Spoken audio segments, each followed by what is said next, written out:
Welcome everybody. This is Indic Seminars. Topic is reflections on the Ramayana and leadership and decision making. We have Shri Chanchal Malviya today with us. He is an author and entrepreneur, and he is also a founder of Shishu Sanskar and Veda Vyasa Gurukul. He has been writing several books, the latest of which is The Last Decision, Ethics and Leadership and Decision Making. It's about the Ramayana. So his topic today is a little offbeat, and he'll walk us through some of the Dharma Sankat, so-called, in the Ramayana, and hopefully we'll have a good 45 minutes. Excellent journey. Welcome, Chanchalji, and you can start, please. Namaste to all of you. Namaste. I suppose that Ramayana had been the most favorite topic of all of us, and we all know about Ramayana, at least from story and event point of view.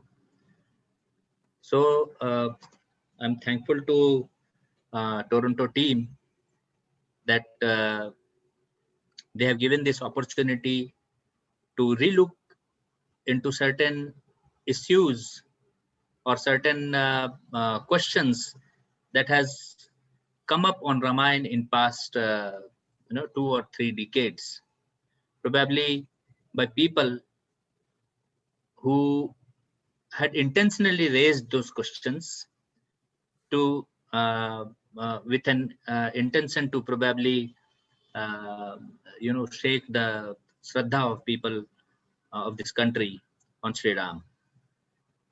But however, Sri Ram has, we all know from the story of Ramayana that Sri Ram has passed many tests.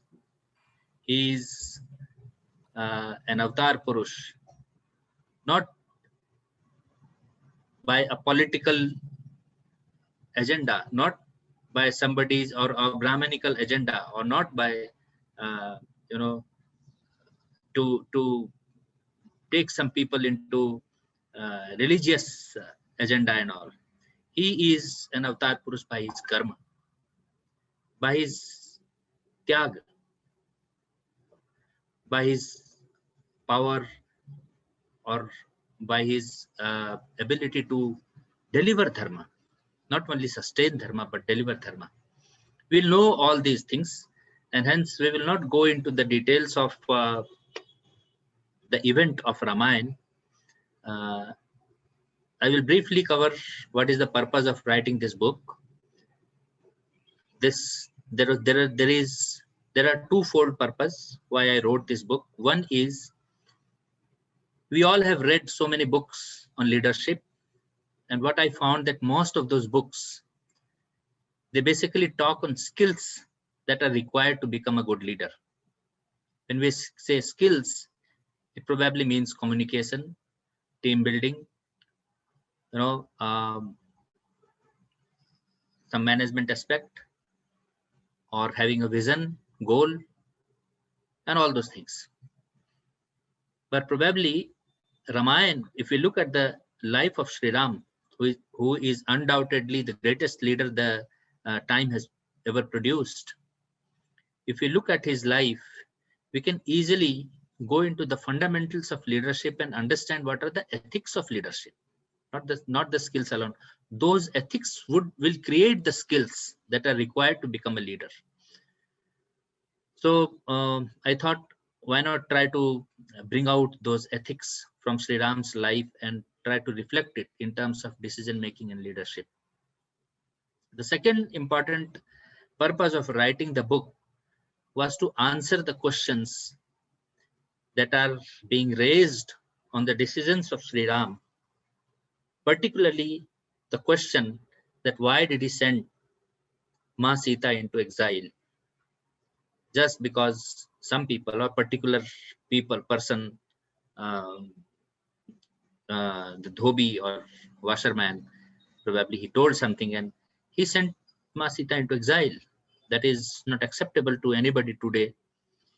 And people have tried to put down Sri Ram on this particular aspect more than any other all other issues.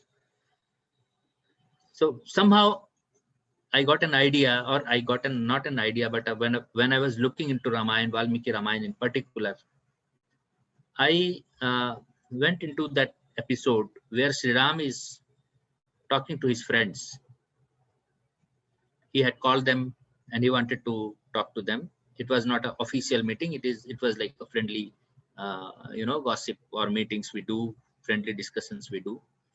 And he asked them, my ministers is not going to tell me lot of truths that, or lot of things that is happening in the kingdom.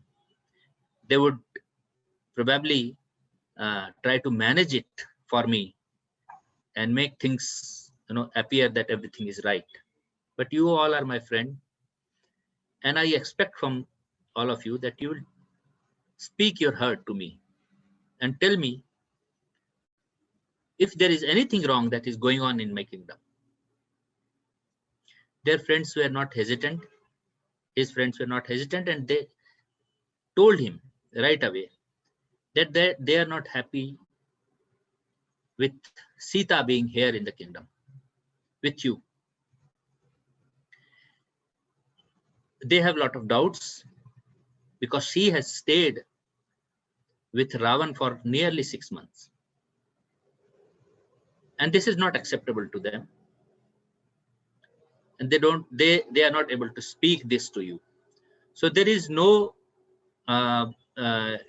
this kind of lok katha, or that kind of the story that has come up, that a particular washerman or dhobi came and told Sri Ram that raised this question on Sri Ram, and Sri Ram sent Sita to exile. The exact context is that the people of Ayodhya are talking on this, and this is a serious issue for Sri Ram, being a king of Ayodhya, being an ideal king of Ayodhya.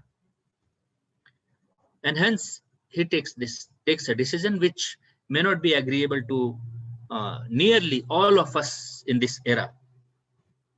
But we have to understand Sri Ram, and that is the purpose of writing this book. I will skip this slide because this was about going through the book, and it is about reflections from Ramayana, from various chapters. I will keep the topic to the issues only.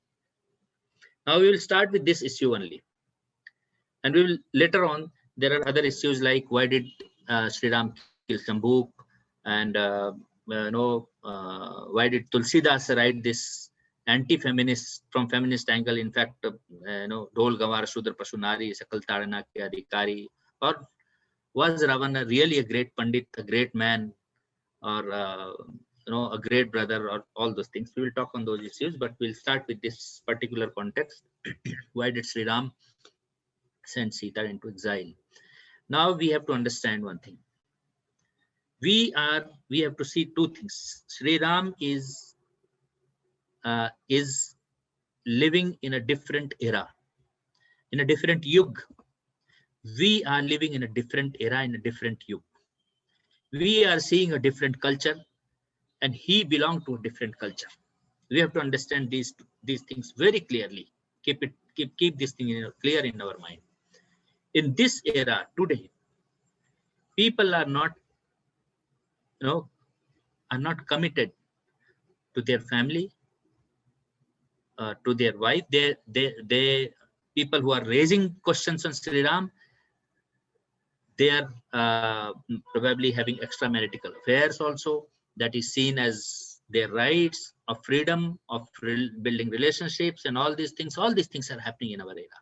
We are not saying what is wrong, what is right at this for ourselves, but we are raising a question on Sri Ram. So this we cannot do. First of all, if we want to raise a question on Sri Ram, we have to be, at least live a character of Sri Ram. We know that Sri Ram, even after sending Sita into exile, he did not marry. He was a person who has won the world. Any princess or any woman would have been happiest on this earth to marry him. Nobody would have said no to him. He did not marry. He lived a life, an ascetic life without Sita. We have to understand this first thing. So unless and until we live a life or a character which is like Sri Ram, we cannot raise question on Sri Ram. We don't have the right to do that. First thing is that. No? So these are two era. We are people of different era. He was a person of different era. Now question is, he has crossed all these boundaries of time. He has crossed the this era and yug and all, and he lives today with us. He's as lively as he was in those days. He is lively today also with us. So this question is probably a natural tendency of human beings to ask these questions. So I accept it from that context. Now the second part is, we have to understand Sri Ram's position. Now here is Sita, who is pregnant and who has already given an Agni Pariksha. Now there is a question on that also.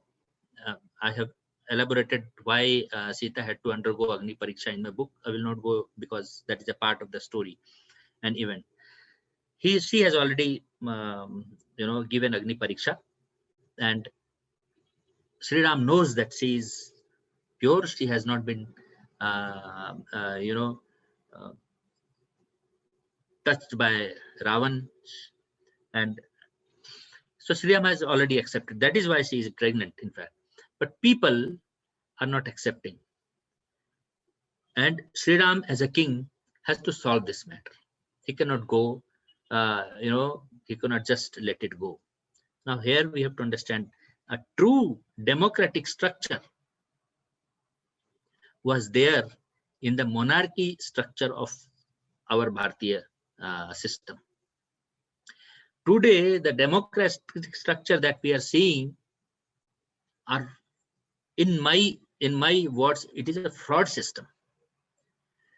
Thousands of people are aspirants to become the king, so-called prime minister, the king of this country, and all for the lust of money and power, not with the intention to serve the country, and all by applying all means they want to become, and none of those means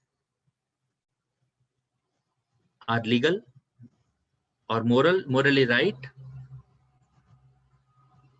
and we call it a democratic system, a truly democratic system, because the PM or the king is chosen by the people. That's not happening, and they can deceive people in many ways. They are doing it, offering so many free things, or spending so much money, doing a hell lot of things, and then this is the democratic system we are seeing today. And there was a democratic system or monarchy system where the king had the power, authority to decide and take decisions on his own, but it is not so.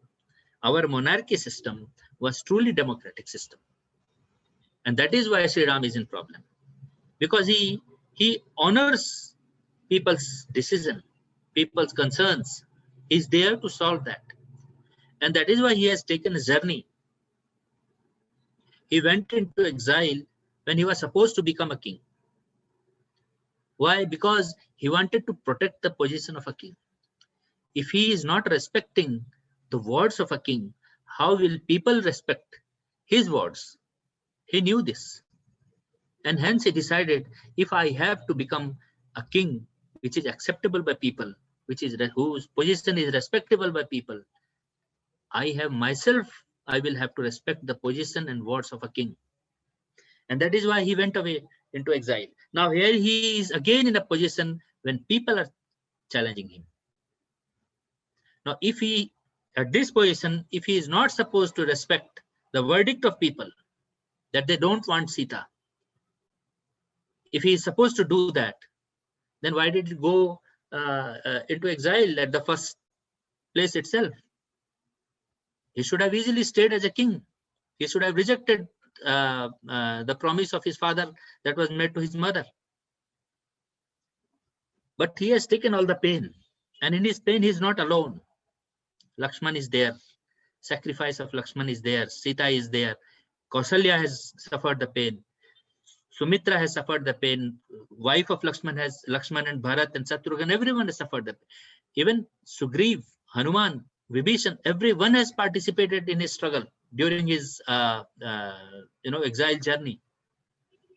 Why did he do all these if he had to rule out the concerns of people? So he cannot do that. This is a truly democratic situation where he has to obey, or he has to address the concern of people. And the concern of people is, now we have to truly understand what is the concern of people. If you don't understand the concern of people, in fact, probably those who raise question on Sri Ram, they don't understand this question itself, what people has asked him. So the concern of people is, no doubt that Sri Ram is great, no doubt that he killed Ravan, no doubt that Sita is also great, but she has lived with Ravan, or she has stayed at Ravan's place, not lived with Ravan, she has stayed at Ravan's place. And Ravan is a character which is doubtful. And because of that, there is many chances that the princes that Ayodhya will get may not be of Sri Ram. How can we accept them? This is the concern of people. If the princes are not of Sri Ram, people will not accept the princes. So Sri Ram's position is like he has to give justice to his sons who are supposed to come, who are supposed to become next ruler. And if they are not accepted by the people itself, how will they rule? So he have not only to give justice to, or he has not only to address the concern of people, he has to give justice to his sons also. And at the same time, he is wondering, it's okay, I can forcibly have Sita with me. I will not take this step of sending her into exile. But will that eliminate the charges, the allegations that are made on her by the people, common people, not any one person, but the whole mass? How to give back the dignity to her?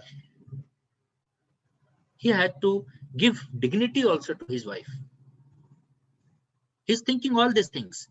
He has to justify his journey, exile journey. He has to address the concern of people. He has to give back dignity to her wife. He has to give justice to the sons who are coming. He has to do all these things. And he's in a position where all these things are challenged. With this single question which the mass has raised, the everything that Sri Ram had done, or his whole position is challenged now, is at risk now. It will be destroyed if he doesn't solve this. He will be destroyed. And we would not have remembered Sri Ram, in fact. So to understand this, and people are right in their concern, because we have to understand the character of Ravan. We are not understanding this because in past few decades, there has been agenda to glorify Ravan. Why this agenda was there, that also we have to understand. But they wanted to glorify Ravan. And who is Ravan? His character is of a rapist. If you read Valmiki Ramayana and few other Ramayana also, he raped his own daughter of law, Ramba. He raped Punjiksthala. And it is Punjiksthala who went to Brahma and complained about this. And Brahma cursed Ravan that if you dare to do this again, you will have an attack, probably brain hemorrhage or something of this sort. You will have this this kind of thing and you will die there itself. You will not be able to do that. And Ravan was fearful of Brahma because it is Brahma who had given boon to Ravan, and because of which he had become powerful.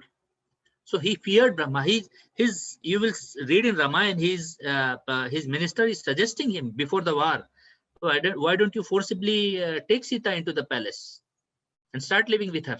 Because if you do that, probably the enemy will go away. They will accept that Sita is living with Ravan. We don't have to do anything. Why don't you do this? Then Ravan says, I can do that. But my fear is Brahma. He has cursed and I cannot cross this curse of Brahma. So it is not, there is nothing great about Ravan that Sita is untouched. It is the curse which has protected Sita. And it is not that Ravan was a very brave man. He was a coward. That is why, in fact, Khardushan were more, they were more courageous than Ravan, because they really fought with Sri Ram. But this Ravan took a cowardice step. And here also in the war, he is not fighting till the end, he is not fighting the war. So there are many misconceptions about Ravan which has been created so that people learn to glorify the villains. And this particular glorification of Ravan has created a tendency in the mass of this country to accept the glorification of invaders also.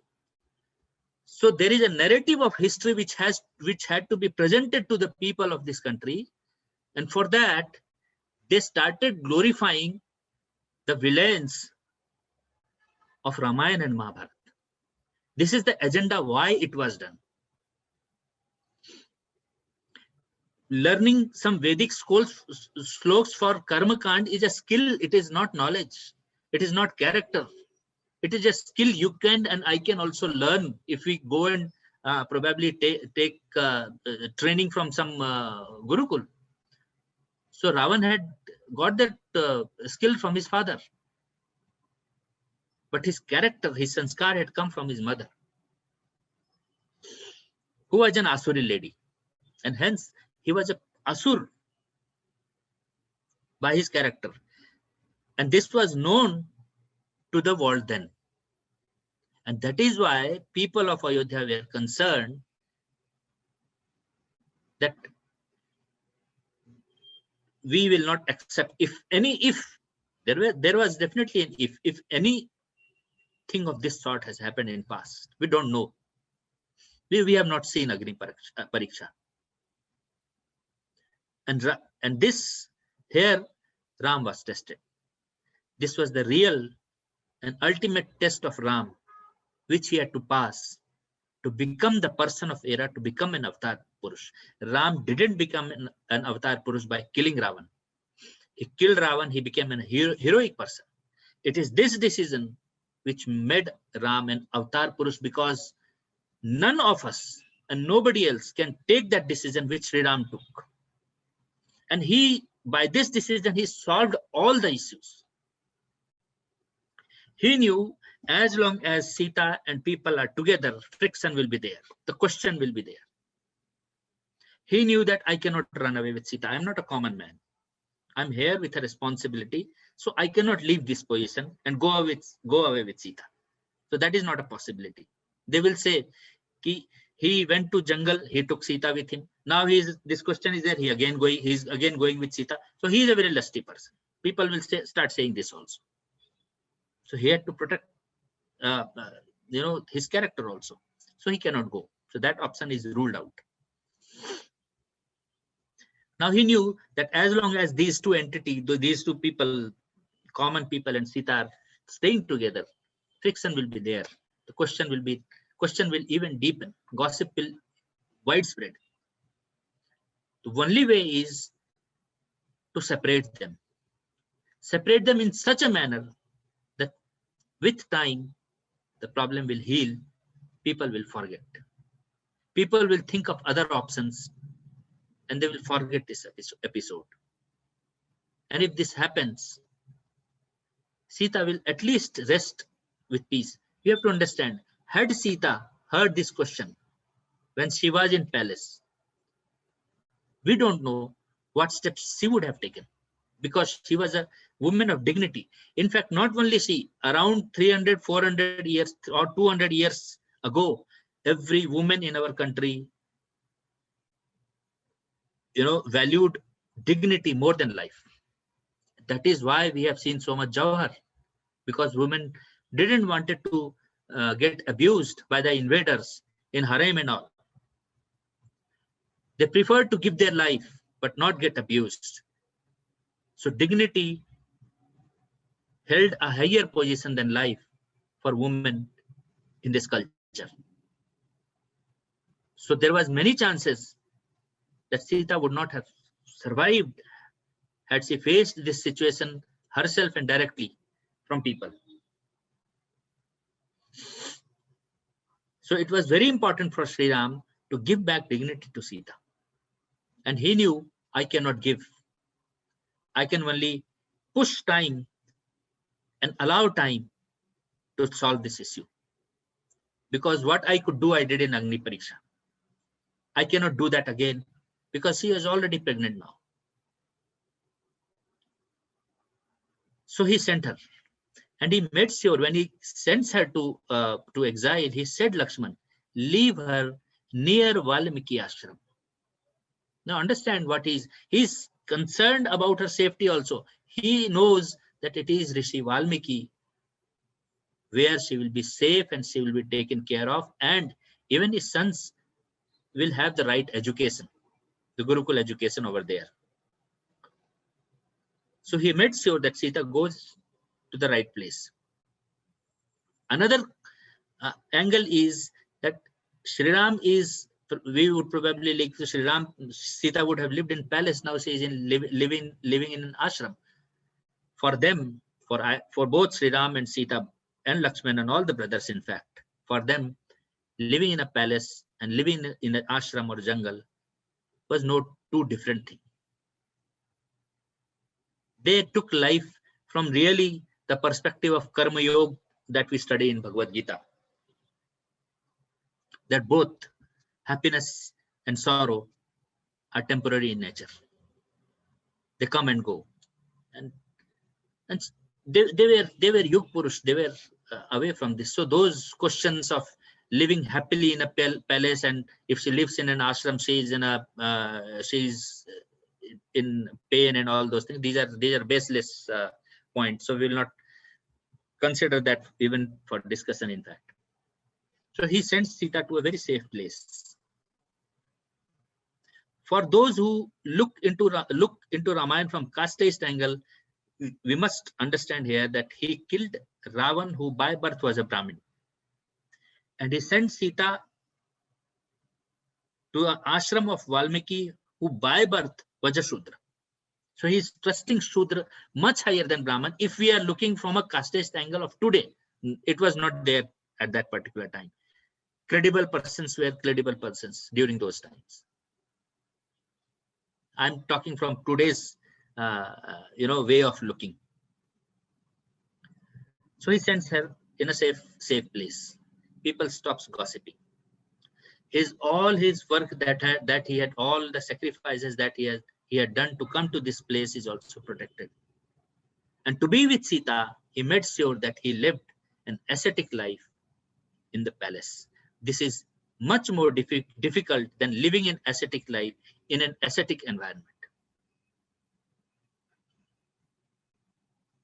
So Ram has faced much deeper mental torture, you can say, if one is not strong mentally, we can call it torture.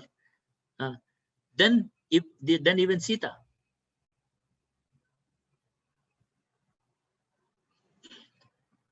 I hope I have made you understand that his decision of sending Sita into exile was more than perfect. In my book, I have created drama. I have tried to dramatize it. That Bharat is coming and asking, Lakshman is coming and asking, Kaushalya is coming and asking. Then later on, Vibhishan comes, Hanuman comes, Sugriv comes. Everyone is asking, why did we do all these things if you had to finally send Sita into exile? We fought for her, and we want Sita to be with you in the palace. Let people say what they are saying, but we want her to be with you, because for that only fought. And Sri Ram is answering them. He has said it. So that is a dramatization of the whole episode. to make the reader understand how perfect Sri Ram's decision was to send Sita into exile, which gave justice to his sons. With time, his sons, in fact, his son had proven to be the right king even before people could know them that they were sons of Sri Ram. They fought and defeated the army of Sri Ram. They proved their capability, and they proved their capability of being intellect also. They sung Ramayana in the court of Sri Ram, written by Valmiki. So the time healed the problem. The justice that was supposed to be given to the sons of Sri Ram, Love and Kush, they got it. People accepted them. And the journey of Raghukul continued, because Sri Ram would have been answerable to his kul also, to his ancestors also, that you could not take this ancestral journey ahead. So there are so many angles to this particular episode. It is not just a simple thing that why did he send his wife into exile? Why did not he live with her? Why? All these are hopeless questions. In fact, we have to understand Sri Ram from a very wider perspective. This is a brief of this particular issue. We'll go to the next big question about Shambhu. Let me see how much time is left. Okay, I have to cut short in 15 minutes. The next question is of Shambhu. Now, there was nothing called caste system at that particular time. This is a newly coined word, caste and casteism. SC, ST and OBC and all these are very newly coined, and there is a governmental process to ensure that SC, ST or OBC or caste is maintained in the society. We know all these things. But however, people who say Shambhu was a Shudra or Shambhu was SC, ST or OBC kind of thing, and Sri Ram killed him. Shambhu, we have to understand, an episode happened, in fact. A person came with his dead child to Sri Ram and said, my child has died for no reason. My child has died for no reason. And it is not my child alone. There are other children also who are now dying for no reason. There is no illness. There is no accident, but they died. And Sri Ram calls a meeting and he asks the experts, what can be the reason? And the experts say, there is something, some occult practices that must have been going because of this which is happening. And Sri Ram understood that somebody is creating this nuisance, and he goes out and searches for Shambhu, searches for the person who happens to be Shambhu, in fact, and he finds him and he asks him, who are you and what are you doing? He said, I am a Shudra and I am performing this tap or occult practice because I want to win Indra. And Sri Ram took no time to kill him because he had to protect the children or people of his state. So this is a simple thing. He solved the problem of Ayodhya, nothing else. There was nothing like he killed a Shudra because he was a Shudra and he was doing tap and all those things. These are all stupidity, stupid logics that are being presented or projected on us. Now, we have already talked on the greatness or glorification of Ravan. We all know that he was not a great person. He had a lot of bad character in him. And that is why when he died, the whole world rejoiced. In fact, there is a narrative that are being created that Ravan was a very ideal brother because he tried to take revenge of his sister's, injury and all. But let me say that Kharadustan was a better brother because they directly went and fought with Sri Ram. Although they died, that is a different question. But Ravan, it is who killed Shurpanakha's husband. It was Ravan who killed her sister's husband, and because of which he was roaming around to get another husband. How can he be a great brother? And he didn't take any revenge from Ram. He picked up another woman for he thought if something good happens, it will be a pleasure for him. So these are all narratives which are getting created. Last but not the least,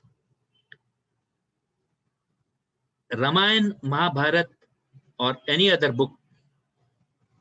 We know Ramayana and Mahabharata are history, or any other book. They are not religious book. We must understand they are all,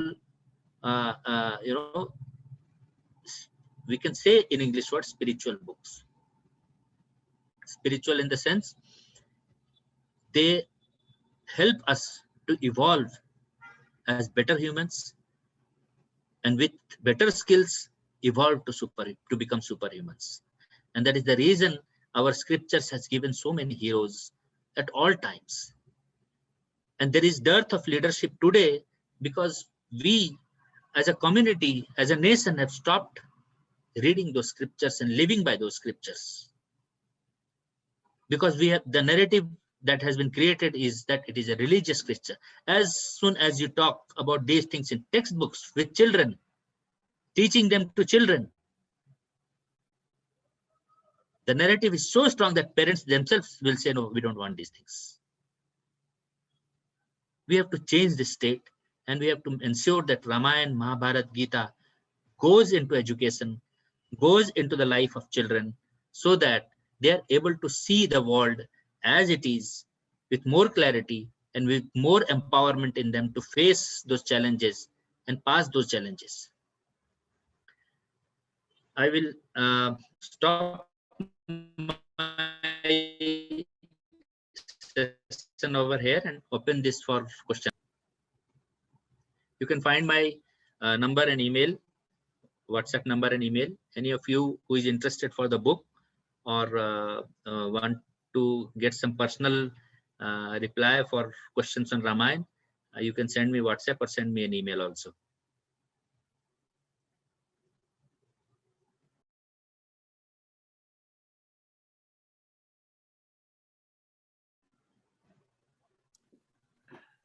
Dhanyavad Chanchalji.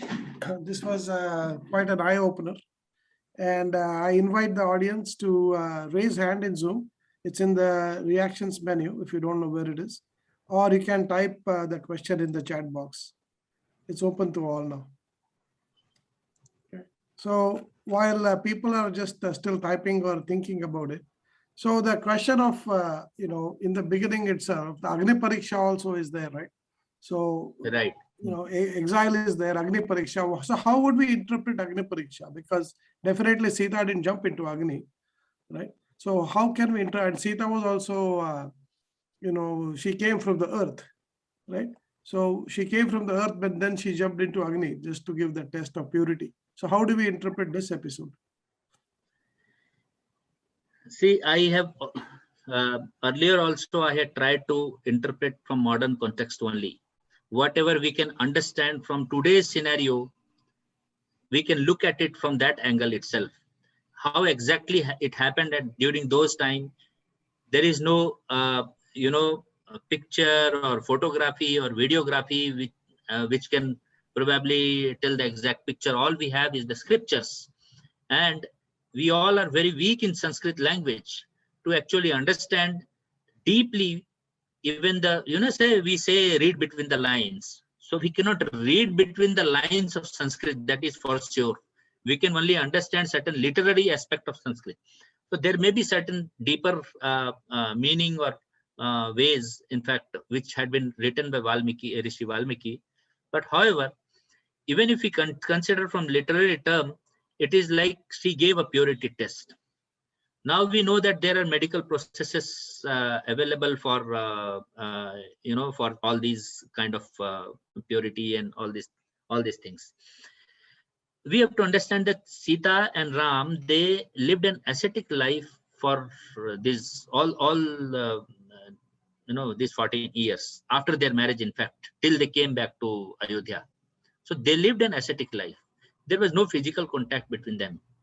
And hence, even if we consider from today's perspective that a medical test was done, which was called an Agni Pariksha, and probably, there must be some procedure where, some medicines from Agni was built or something like that. We cannot say what happened, in fact, but Agni was involved in that. And Agni doesn't mean fire only. Agni has a very wide application and meanings. The Agni inside us that digest food is called Vaishwanar. There is a different names to a different aspect of Agni, in fact. So how it was done is a different thing. Valmiki is not a scientist or a doctor who is going to describe what is the procedure of through which Sita could, Sita underwent to prove her purity. He simply wrote an event, and the event is that her purity was tested and she was found to be pure, which means Ravan didn't touch her. So it was possible till Sita actually became pregnant, and that is why second time Sri Ram could not do Agni Pariksha. This is what we can conclude from today's perspective. Again, say this is an interpretation of the thing. And it was necessary to be done because the doubt was not on Sita, the doubt was on Ravan. And hence that doubt has to be cleared by Sri Ram, that nobody should think anything wrong about his wife.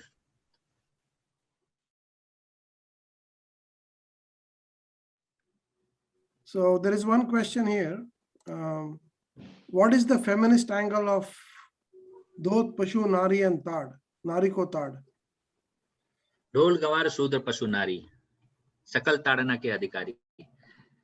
Right. See, this is again, as I told, we have to understand the context, and we have to understand in what context certain things are being said. Without that, if we pull out a sentence and say this is an abuse to women or something of that sort, it is our mistake. It is not the author's mistake. No, whatever I have told you till now, if some words are pulled from that, I may be talking very absurd thing on Ramayana, Ram and Sita, in fact. But if the whole context is heard, then probably you will find that I am a Bhakt of Sri Ram. So we know that Tulsidas is a Bhakt of Sri Ram. He is a saintly person. He is a learned person. He knows everything. He will not write anything wrong. If we have this trust, we will look into it from the context. And the context is that Samudra Dev came late, and he is given excuse to Sri Ram, reasons to Sri Ram why he is late. And all these words, Dhol Gawar Sudra Pashu Nari, is being said by Samudra Dev. So when Samudra Dev is saying this, even before saying this, he has created a narrative. And that narrative has to be understood before coming to this. And the narrative is, he started by saying, Tab prerit Prabhu Maya upjaye, Srishti hetu sab granth nigaye. Now, second line he says, Gagan Samir Anal Jaladharni, Een Kai Nath Sahaj Jad Karni. He says Gagan, Samir, Gagan means space, Samir means air, Anal means Agni or fire, Jal means Jal, water, and Dharni means Prithvi. Now he says these 5 elements, and he has put it in right order. We have to note down the order because Tulsidas is writing, he is a very technical person also.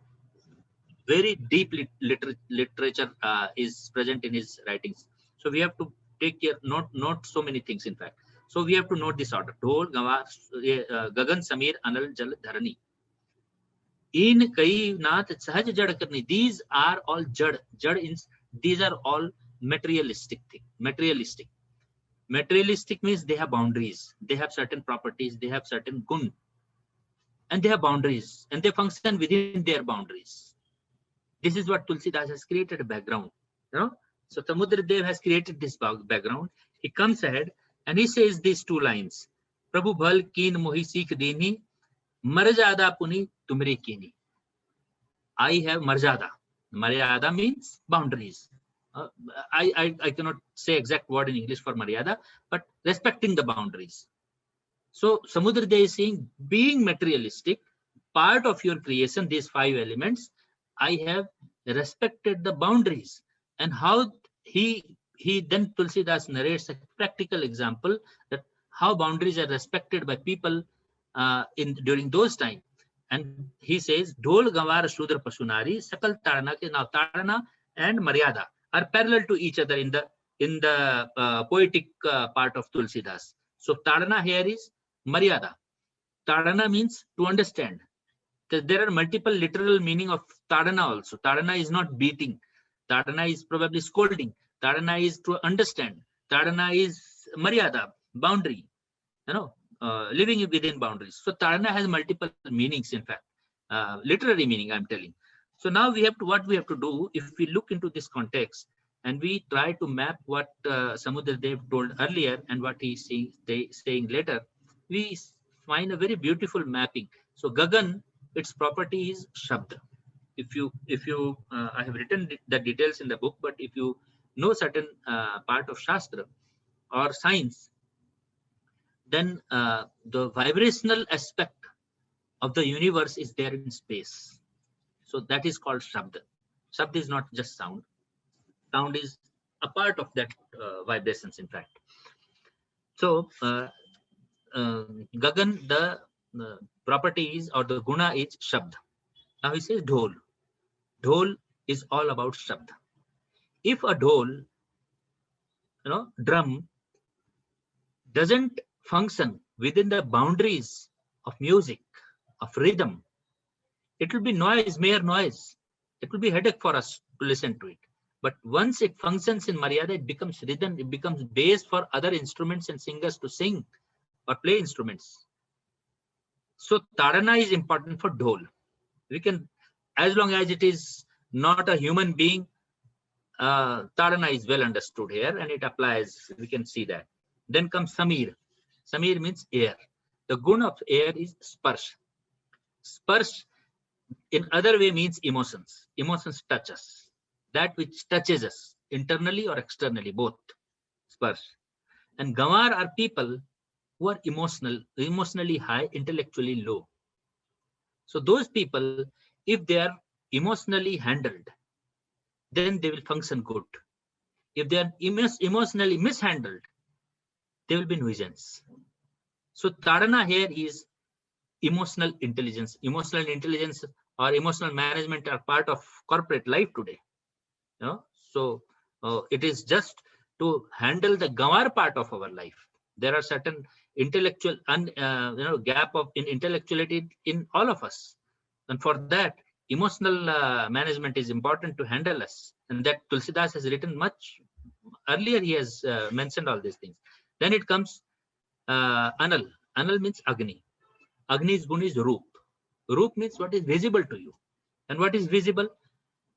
My knowledge will not be visible unless I speak up to you. Speaking skill. There are very powerful speakers. That is a skill. So the skill part was associated with Shudra. Shudra means those who are skilled resources. Those who can serve others through their skills. To serve others, you need skills. Without skill, you cannot serve anybody. Shudra in service means they're applying their skills in various ways. So all those sculptures that you are seeing, or the work of goldsmith and all kind of skills that we were seeing were work of Shudra. And Shudra is creating beautiful Roop presentation, packaging. They are able to do only if they are honored. So they have to live in Maryada. They have to be to follow certain standards, and that is Tadana for Shudra. And then comes Pashu, and Pashu is like Jal. The Jal is like it flows with the gravity, it flows down. It flows wherever the gravity takes it. That is how a Pashu lives. It flows with the attraction of food. Wherever they will find the food, they will flow that way. And they have to be kept in Tadana, means wild animals have to live in the boundaries of jungle. Pet animals have to live in certain boundaries that we create for them. So there is Tadana for them also. And last is Dharni, it's earth. And here it is Nari. So Nari is compared to earth, Mother Earth. So Nari is already a mother over here. But the Tadana is for which the earth has to maintain. Has to maintain its qualities, its objective, its quality to nurture life on her. And similarly, our house, our nurturing, everything depends on woman, Nari. If she is not following the marjada of a house, house will not exist. Family will not exist. She has to live with that. So Tadana here is maryada for a woman. So Tadana has different meanings for different role players. It has different meaning for Dol, for Gamar, Shudra, Pashu, and Nari. All these 5 elements, Tadana has to be differently interpreted, and this interpretation will happen based on Gagan, Samir, Anal, Jal, Dharni qualities of these 5 elements. This is what Tulsidas has written. It is a very technical statement, and it requires certain degree of intellectuality to understand Tulsidas' statement. A wonderful answer, Chanchalji.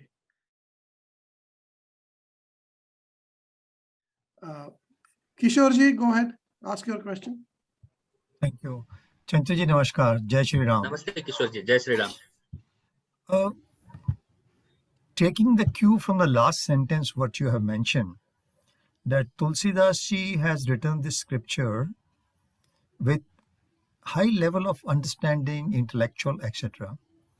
Today, over the time, that level of understanding has not been attained, achieved, or distorted by the people who are propagating the, in bracket, not so correct interpretation of Ramayana. And as such, what is happening, that if I take an example of Hanuman Chalisa, there are many people who can recite Hanuman Chalisa, but they don't understand what they are reciting. What do you think should be the action plan to present the version of the Tulsidas ji or Valmiki ji, or the perception in which, or rather the concept, the intellectual level with which the scripture has been written and it goes to the masses? Over. Wonderful question, Kishorji. Very practical thing. Moving ahead, what we should do is your concern, not what has already happened, in fact. And I think our children or people should do some base studies like Bhagavad Gita or Upanishads, so that they have some certain degree of Tattva Bodh. There is a book also called Tattva Bodh, or a very beautiful book has been written by Shankaracharya. Many books has been written by him, in fact. So we can read. We have to have certain level of study or base or foundation in our spiritual learnings. This spiritual aspect of life, understanding life, has been gifted to us by our rishis, and they have achieved it through thousands and thousands of years of tap. It has not come to them so easily. With the ease we are letting it go, and we are making fun of it or making it a religious text, it is a big mistake that our country is doing. Unless we do that, we will not be able to understand any of these texts in future. And then we know there are religious agenda which will take over all of us, in fact. So it is very important for us to have those foundational study, and we are trying to, in fact, this government is trying to introduce all those studies in textbook itself. And let me tell to all the audience, in fact, we are associated with a board that has been created by Government of India, Bharatiya Shiksha Board, where we are creating this fundamental, study of Bharatiya scriptures right in the textbook of English and Hindi both. It is not that English is something which will teach the Western things. No, if you are studying English, you have to study Bharat first, and its culture first, its spirituality first. And we are doing that, introducing it for the next generation.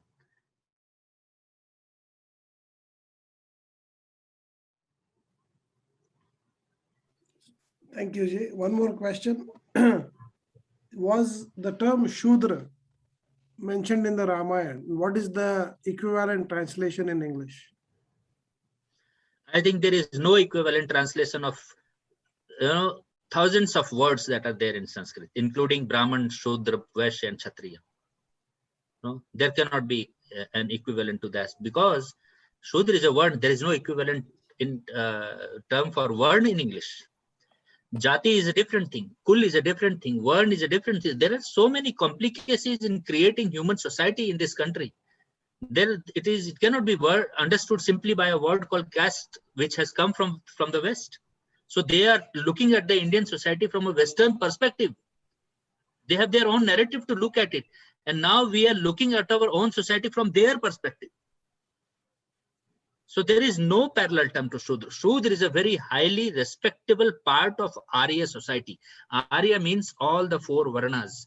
Till Chanakya, if you read Arthashastra of Chanakya, all these four Varnas are called Arya, and Arya cannot be disrespected.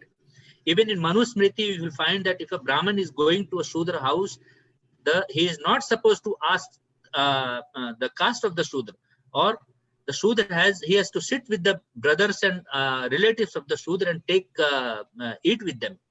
All these instructions are there. There is no, Unch and Neech. This version has come from the West because Gora and Kala, they are seeing Indians as dogs, and they think these are their outlook. And they want Indians also to think in that way, that Brahman is big and Shudra is dogs. They want us to think like that. That is not what our nation had lived, and the culture of this nation had always respected even the guest, even the Asurs, who invaded this country. We have respected them. Even today we respect them. So how can we disrespect our own people who are called Shudra? That is not the nature of this country. So there is no equivalent of this word. We have to learn all Indian words in our own language, and I have always been pushing this in so many lectures and so many writings, that our children have to learn to do namaste and pranam. They have to drop this idea of good morning if you want to see them to live in the culture of India.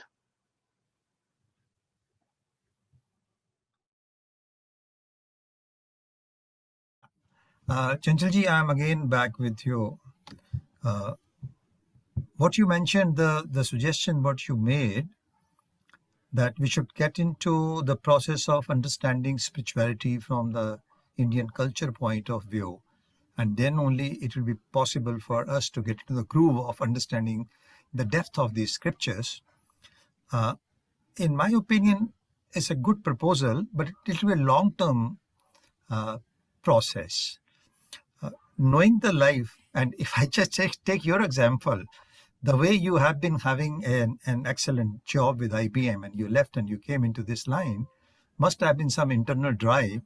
Like that, we don't have many cases, many examples where people get into this internal drive and make a change in their life, or make a change in their understanding, or in their process of understanding spirituality in a greater depth. Similar comments have come from Girijaji also, right?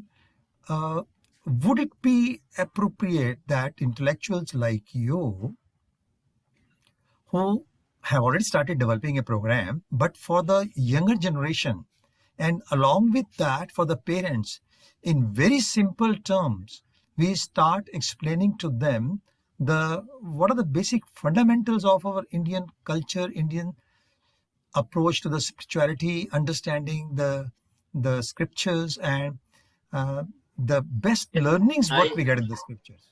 Yeah, I understood your, and this is a wonderful proposal. In fact, we are planning to start this parent education program also, but whatever you have proposed, let's initiate that in this group. I would request Prasad ji to connect to you and initiate this, and we should start it. We should do it, and we should do it in a big way, going ahead in a big way also. Yeah. So Chanchalji, coming back to your topic, one more question about Dharma Sankat on Ram. How did he handle it? The episode of Wali and Sugriv, we had to kill Wali, because hiding behind the tree and all that. So how do we interpret that in terms of his Sri Ram's ethics? No, Sri Ram had no Dharma Sankat on it. He was a very clear man. He knew how to take decisions and how to take right decisions. Decisions that cannot be, defeated for eras and eras to come in.